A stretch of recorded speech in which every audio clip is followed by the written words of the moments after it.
अर्जुन कहे का हो गया ही कुछ बताबे देवी द्रौपदी अर्जुन रहेंगी ताल संग में। अच्छा भीमसेन नकुल सहदेव धर्मराज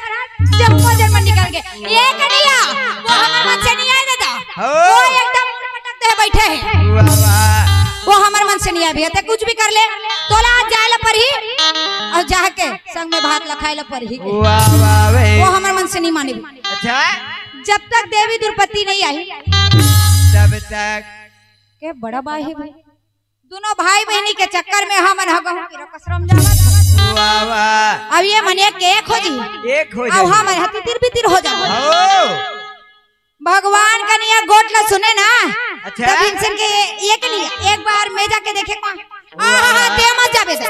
मार मोट डांट भैसा कस मोटाए है ते मत जाबे मत जा ते जाबे तो लड़े के देखी और पतिल भेज के बोला गाड़ी खड़े आओ कुछ यही ते मत एक के बेर कन्हैया एक के बेर मैं जाके सही में मना के देखो का। अच्छा फिर सही में मान के आना चाहिए तब तो ना। अच्छा हाँ एकदम मना के ला डर हूँ ये कन्हैया और इस में कहूँ गाड़ी का लदे पर हो चल ही ओह चली फिर ये कन्हैया अब कहूँ रिस में दो चार का दे वो चल ही कहीं वो चली फिर कर देवी द्रौपदी मान के आई तब भीमसेन हाथ में गदा ले ली भगवान कन्हैया फिर करे भीमसेन सिरतोन में मनाक लावे तब तो ठीक है ना पोकट के कर्जे भर में नहीं है मनाक लाल पंखे और देवी द्रौपदी का गुस्सा लते नहीं जाना उसमें गांठों में है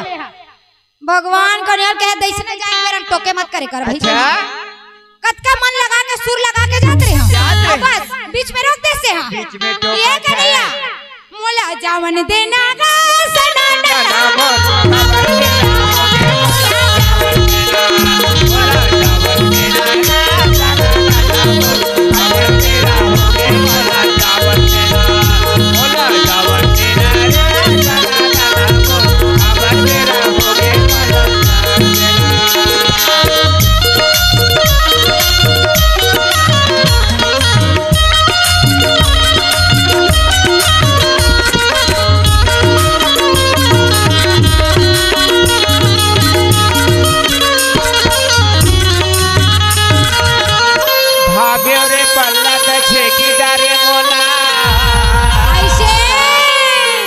अरे भागे रे पल्ला दछे की डारे मोला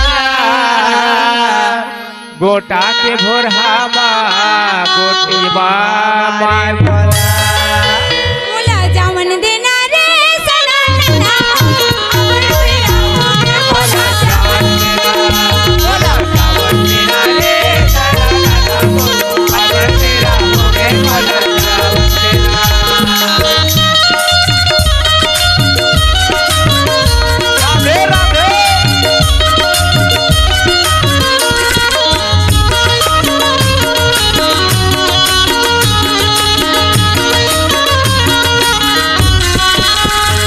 बिहनिया के आए मुधियारी हो गए और बिहनिया के आए मुधियारी हो गए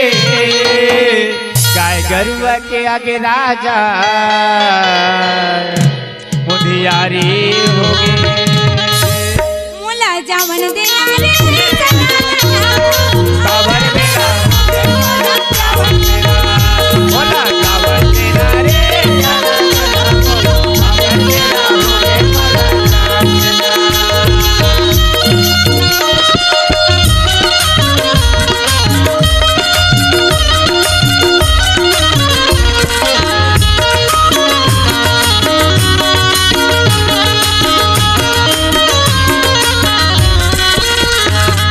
जावर देना रे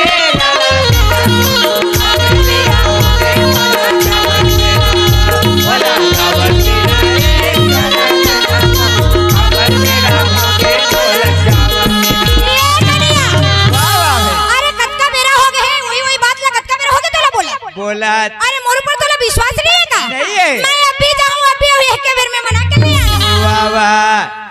कत्का बड़े बड़े युद्धला मोर बाजू बल्ले जीते हैं ओ आज तोला मोर पर यकीन नहीं है वाह वो भी एक नारी लाला अच्छा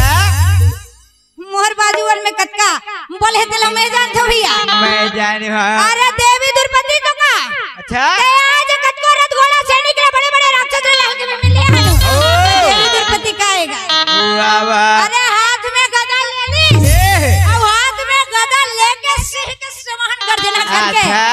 और गर्जना करके जब गदा लेके जब निकले ना अरे कन्हैया देखते हो लाही के निकले त कर पता नहीं है फिर एकर तो नखरा छमार डर थे वाह वाह हाथ में गदा ले ली गदा लिए तो भीम चलेगा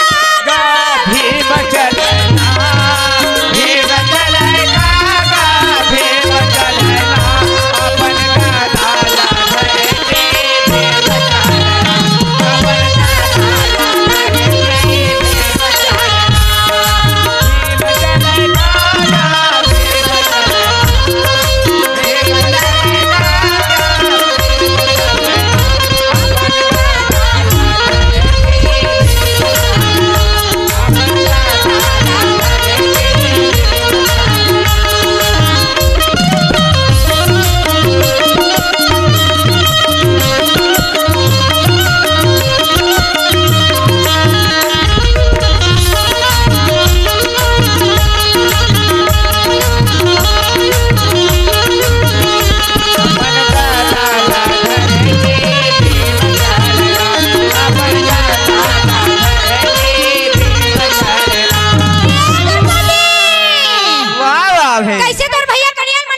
जावे कि नहीं जावे द्रौपदी एकदम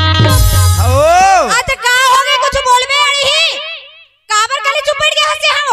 नीचा चुप है एकदम काले चुप बैठ हो क्या तोर भैया कनियाल मनावर जावे का नहीं जावे वाह वाह भैया आते कोई है हम लोग का करे बर अच्छा अरे का करे बर नहीं तोर भैया है भाइयों है वाह वाह हमर मन के भाई होती देखा रही फिर वो तोर भैया है तोर भैया है पारा पड़ोसिन के बहनी वाला देखे है वो कर भाई आते तो हाथ में लोटा लेके बीच दुआरी खड़े रह फिर तोला देख ले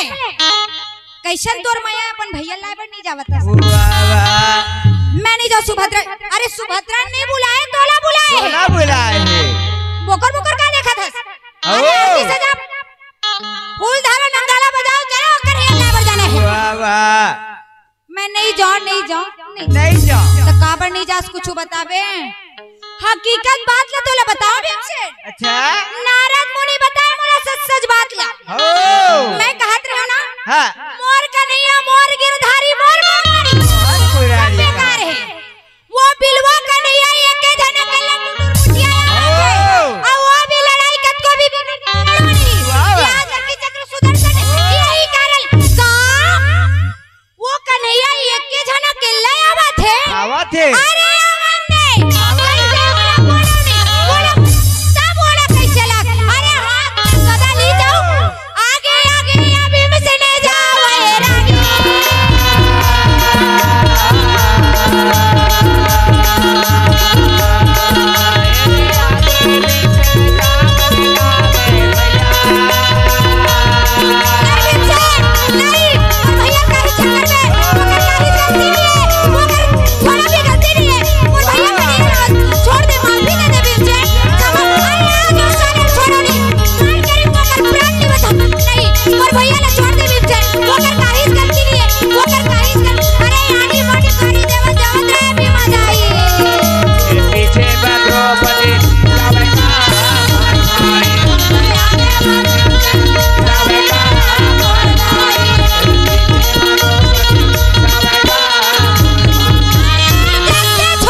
भगवान कन्हैया के अब भी काम बनी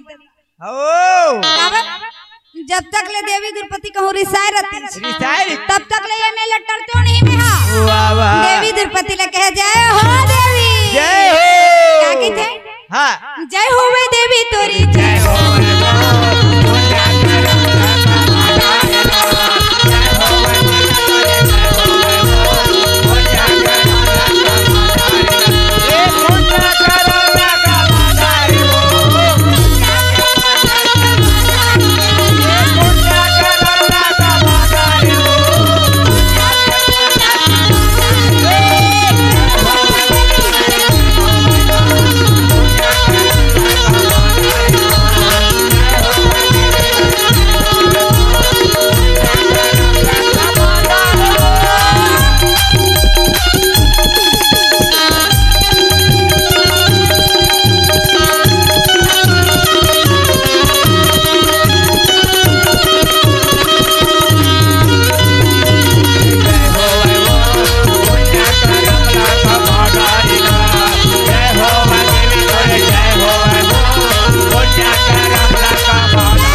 अच्छा भवनी से दुर्पति वाह वाह देवी दुर्पति 16 श्रृंगार करे, लाली के लुगरा पहिरे, लाली के बिंदी लगाए, चूड़ी पहिरे और लाली के 16 श्रृंगार करे, भैया कनियल मनावर के रहे। वाह वाह अब हमर लक्ष्मी मैया ला घलो लाली के रंग बड़ा पसंद हैगा। नहीं भाई काबर पसंद है? वो खुद सुहागिन है। वाह वाह मैया सुहागिन है तो वो बड़ा प्रसन्न रहते कब जब हमारे दीदी मन लाली के 16 श्रृंगार करके पूजा करे लाते तब। लाली गुलाबी के रंग वाला बड़ा भागेगा और सुहागिन स्त्री कहूँ सफेदा पहिन देगी तो बोला थोर को निभाए नहीं भाव है। काबर लाली लाली में दीदी मन बड़ा निक लागत है नहीं। और मैं कहा जमाना बदलत है, जमाना बदलत की के हड़बड़ावत रहे हो पेटी मास्टर। फिर एक ठन बात है बने लागिस गा बता ना दीदी। बदलती जमाना में ना हमार दीदी मन के फुग्गा लोटा का गोफा बनी बिलाउट डिजाइन और काला बताबे दीदी है ना। जौने हर नंदा के रहिस तौने नावा फैशन आवे है। अभी देवारी में देखबे नानी बनी के काला कहिबे ककरो यतका दूरिया से ककरो यतका दूरिया भाई के जमाना थे दीदी वैसने बने लागथे वो बड़ फाप थे नहीं का जंगल ही पर एक ठन ले देते कथा पेटी मास्टर का करबे दीदी तो 1000 तो झोकत होबेगा ओकरे ले देते कथा धन तहु हा मंद में भुला गे हास कथोगा काय देवारी तिहारा है भैया रद्दा बाट में आवत आवत देखे हन ककरो साइकिल लेती जाते ककरो गाड़ी होती जाए मैं कह जो हर हे दादा। अरे काला बताबे दीदी हमार घर के जंगल हिन के बात ला ऐसे जंगल ढाले ला के काल कर पड़ रहे हैं। तोर घर ला वही संभाले दो कहती का संभाल थोक थोक बने नहीं लगाए के हैं ऐसे। तो देवी दुर्पति 16 श्रृंगार करके पहुँचे रहेगा। वाह वाह भाई पहुँचे रहे तो भगवान कन्हैया ला सुंदर बनाए पधाए पूजन अर्चन करे है और पूजन अर्चन करके कहा कहते कन्हैया 3 लोग के स्वामी जी की 3 लोग के स्वामी है ना।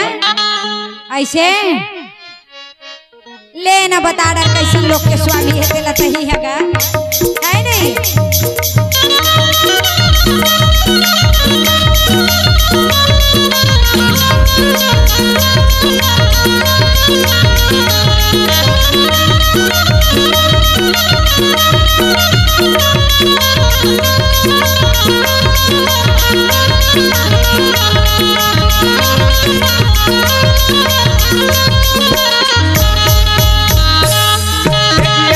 राजा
का भूखा गया तोर बर पानी धर के आएगा काटे हट एक ठन बोतल सरबा सागुम रखे रख हां तो दो कहा प्यास मर गए ये मैं अतका बेले बोला था मोला प्यास नहीं लगे कैसे करबे दीदी दीपावली सीजन चला ऐसे हां ते आओ कछु नहीं मिलते पानी चला पी लन दीदी का गोवर्धन पूजा चला थे ऐसे पिए खाए शौक लग थे हो दो कहा थोर को पिए खाए कहूं सब करबे ना मोर तुम ये के त मुरा देह तोर माथा फूट जाई ये जान के बने जोर लगा बैठे करते हैं आओ देवी दुर्पति पूजा अर्चन करके चहदीस भैया अच्छा अब ये तीवर भगवान के निया वाह अरे चारों डहर नजर फेरे हो सात छोड़ी पांडव के 11 छोड़ी सेना कौरव के जब डहर नजर फेरे देखे हो के धर्मराज सब जन सही में तो आ गए अच्छा फिर वो पर बरीक लेने होता दे हंस का नहीं दे धर्म के बोला मैं नहीं जाना हुई है भैया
बुलाए हैं अब वो बरबरी भला नेता देवर भुला गए हैं भुला गए अरे इसमें भी काम नहीं बढ़े भैया वो बरबरी पताल लोग ले मार गाड़ी के बांध धरे ड्रोन में लटकाए अब बनावत है हार न जीत का दूसरे चुंदी मुड़ी छोरी आया बता कहे आज मोर काका बाबा बड़ा दादा मन अच्छा और पिता मन आज बोला यहां कुछ नहीं करे यही कारण ले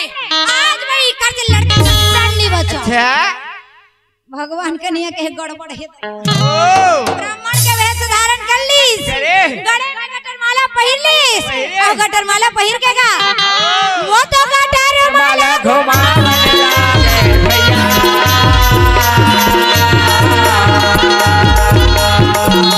वो तो गटर माला घुमा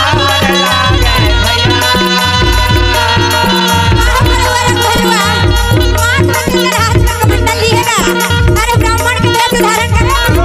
अरे मने मन में विचार करे जगत रहे भैया कौन प्रकार ले अखर ले जीता मेरा कौन प्रकार ले मनवा दादा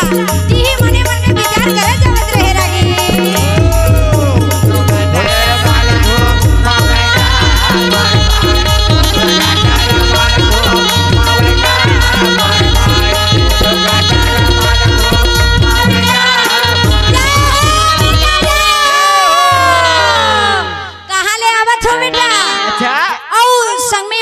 सेना कैसे नहीं दिखा जी नहीं दिखा दे क्या मार काका बाबा बड़ा दादा मन बोला नहीं दे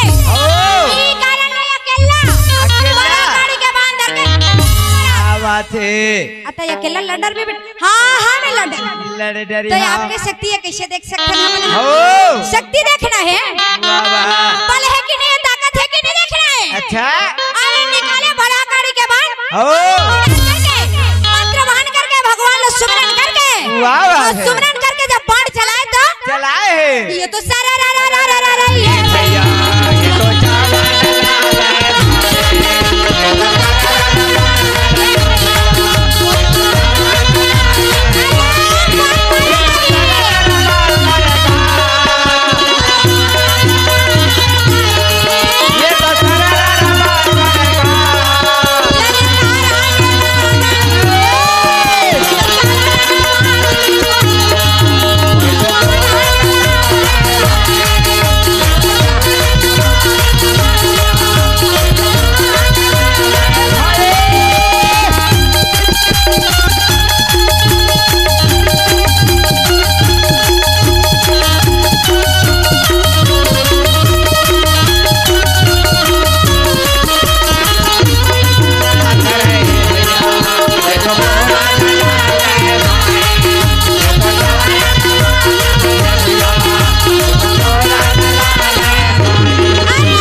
ये ना देखा ना मने गड़बड़ है बरबरी कहे आज तो मोर मामा के छठी के टुकड़ा आवाज मोर पिता समझ में तो नहीं दे यही कारण है ना सारी सेना रक्त रंजित होई पड़ी रही भगवान कन्हैया के बेटा अच्छा ये बरबरी मैं अभी जाता बेटा अभी और जाके पांचों भाई पांडव बुला के ले कहा देरी रहे करा देरी नहीं रहेगा गीस हो जाके पांचों भाई पांडव देवी द्रौपदी क्या है द्रौपदी देखा बुकर देखा था अरे फूल धरो नगाड़ा बजाओ संग बजाओ बरबरी का मना कला होता था काबर बोला मनाना जरूरी है वो चाहे तो पूरा त्रिलोक में पलटा के रख दी कहाँ के थे ना कहाँ के मैं कहाँ के तोर कुरुक्षेत्र मैदान के युद्ध यही कारण ले मनाना है जब मोहन मंचल दिस कहे बेटा ये बरबरी माफी दे दे बेटा माफी दे दे हमारे गलती हो गई बेटा क्षमा कर दे लाला माफी दे दे बेटा अपन गलती में 25 बार हाथ जोड़े लगते गलती जहाँ न तो होए ते मन के है भगवा कपूर थे और गोल्लर का सटिया थे अब गलती हुई तो 50 बेर दोनों हाथ हे बेटा लाला हमारे से गलती हो गई क्षमा कर दे बेटा कैसे तोरा नेवता देवर भुला गए बेटा बड़े बड़े मन के चेत हरा जाते बेटा गलती ध्यान मत देबे बरबरी जब मोल सुने कहे कत को भाई मोर परिवार यही कारण ले वो मला क्षमा कर दी और क्षमा करके कहे हम छत्तीसगढ़ की स्थापना दिवस मनावत हम भगवान श्री रामचंद्र जी और सीता मैया लखन ला कौन नहीं जानेगा वोकरे स्थिति में कहा कथा बेटी मास्टर बने तालील बजाए पर तैयार हो नहीं कथो दीदी बने जोर लगा ताली ले बजा के सुमर में भगवान ने तो बड़े प्रसन्न होते हो कल तो तिहारे दीदी है नहीं धान लो एबर तो जाना नहीं है देखरे दीदी बने दोनों हाथ ना उठा के ताली बजा के गाना है अब कहूं नहीं उठा भगवान उठा ली तब बहुत गड़बड़ है तिहार है नहीं देखरे दीदी दोनों हाथ ना उठा के ताली बजा के का कथा चला बसा बोली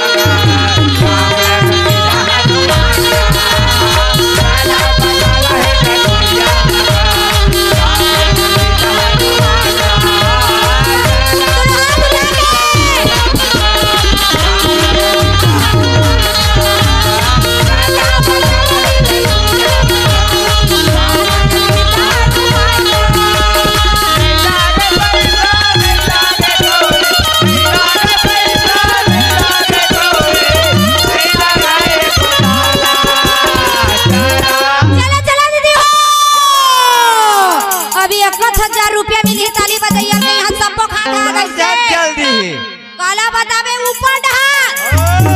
पाखा सब चक जा रही ऊपर डहार औ भाई के भैया हरि के भजन पर पैसा कौड़ी नहीं लागे दाई ऐसने सुमरे लागथे वो जाने हमें का कथा चला बसा बोल